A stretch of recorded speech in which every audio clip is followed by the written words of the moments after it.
So we have some more details and brand new concept art for the massive expansion that's coming to Tokyo DisneySea that only recently broke ground. So let's dive into all of that up next.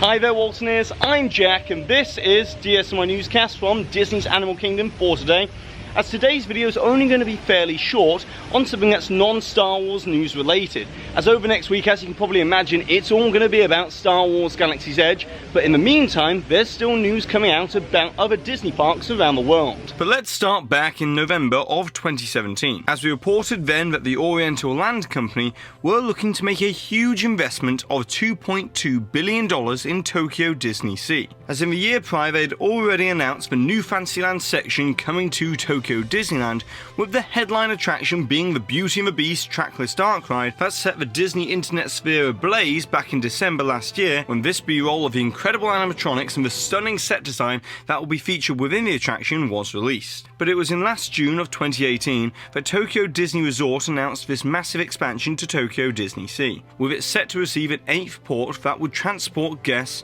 to Neverland from Peter Pan, the Kingdom of Arendelle from Frozen, and the Enchanting Forest on the outskirts of Corona from Tangled. However, considering that this is a 24-acre expansion we're talking about here, it isn't expected to open until around 2023. However, we have now learnt that this new port at Tokyo DisneySea will be officially called Fantasy Springs, which perfectly encapsulates the overarching theme and mission of this brand new port, to inject some more traditional Fantasyland-based properties into Tokyo DisneySea, as Fantasyland is already extremely popular at Tokyo Disneyland, so it's a great strategic move to offer a fantasy-styled land over in DisneySea as well. But in addition to the official name, we also have this brand new concept art for the expansion that shows us this intricate character-focused rockwork statues, along with some magical springs, mesmerizing ponds, and enchanted waterfalls that will lead guests through a transitional portal to Fantasy Springs that will look both stunning in the daytime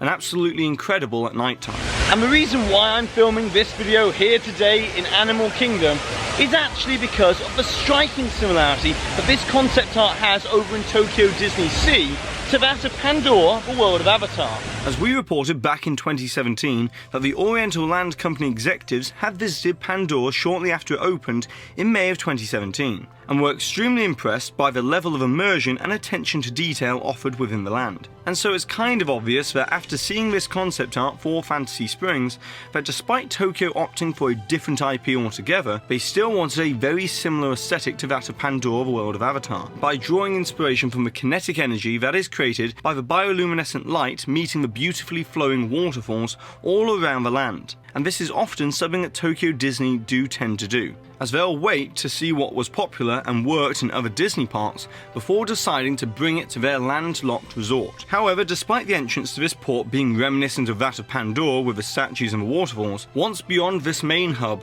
the port will then separate into 3 very different mini-lands that will utilise some existing ride technology but in entirely new ways, as both Frozen and Tangled will have one attraction plus one restaurant. But Neverland will have a major attraction featuring a flight alongside Peter Pan that uses the same ride system as that of Flight of Passage. However, it will be modified to simulate flight in the style of Peter Pan instead of being on the back of a Banshee. But it will still retain many similarities to that of Flight of Passage, with 3D dynamic imagery and guests being extended out into the projection dome. And Neverland will also offer a smaller attraction themed to Pixie Hollow and also a restaurant as well. Whereas the Frozen Land is supposedly going to offer a very similar ride to that of Frozen Ever After in Epcot, but obviously not exactly the same, as that used the former Maelstrom ride layout, and thus Tokyo are not restricted by the building's capacity for set design or ride length. And then with the Tangle ride, we'll see guests boarding gondolas, which might be a boat ride system, or it could be an Omnimover style system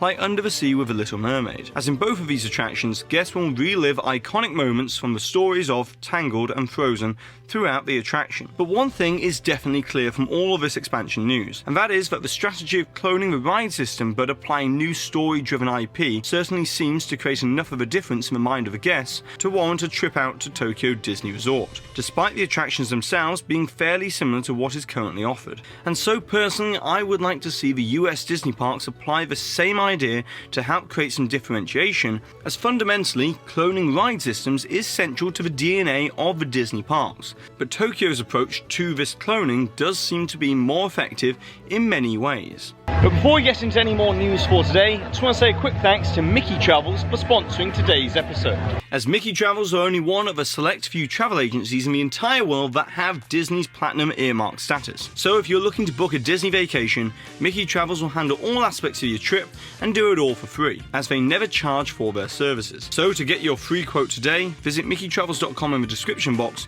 or call them on the number below. And since we're in Disney's Animal Kingdom for today, what better place to talk about our next topic? As Disney Parks blog revealed last week that for this holiday season, there'll be all new festive fun coming to Discovery Island with a winter celebration, including handcrafted winter animal puppets and decorations along with bird-shaped wireframe lanterns which will bring the entire area to life at night time. And there'll also be new holiday theming around Dinoland USA for Donald's Dino Bash, unique decorations within Harambe Village, and even Pandora will be getting into the festive spirit, as expats working for the Alpha Centauri expeditions will show how they celebrate the human holiday of Christmas on the alien planet of Pandora. But elsewhere within Animal Kingdom, there has been the debut of Rivers of Light We Are One, which now includes many instrumental snippets of iconic Disney movies that feature animals. However, it still seems as if the water mist projections are not as strong as they need to be, making it hard to view the media from the Disney animated and Disney nature movies. So despite it being a step in the right direction for the show concept, the implementation still needs a little bit of work.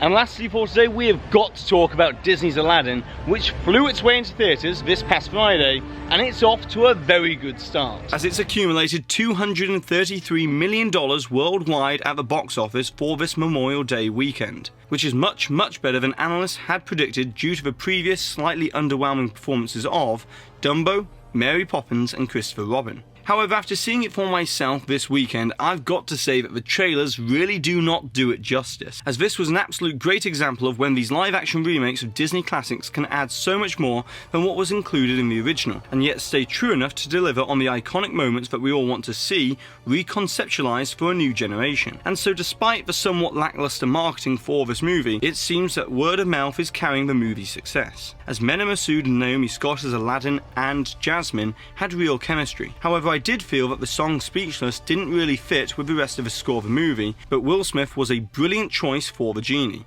transitioning the movie from a romantic fairy tale adventure to a very strong comedy at times, which was surprisingly fresh within this era of Disney's live-action remakes. And if you enjoyed this movie as much as I did, then a great way to learn even more about this live-action adaptation is with the art and making of Aladdin book, which gives additional insight to the little throwbacks that were made to the original as well. But overall, I would highly recommend going to see Aladdin, as you definitely won't be disappointed. But now, it's over to you, Walt Disney, as I would like to know, in the same vein as what the Oriental Land Company are doing with Tokyo DisneySea of using existing Disney ride systems with entirely new IP, what existing Disney attractions ride system from around the world would you reutilize with a brand new IP into any one of the parks around the world to create a brand new Disney attraction which has never been seen before? And don't forget to put the timestamp for where the hidden Mickey appeared somewhere within this video, along with your suggestion or your comment, to be in with a chance to win one of these official DSNY Newscast Walt Disney enamel pins. And congratulations to this Walt Disney here for winning this suggestion from a previous video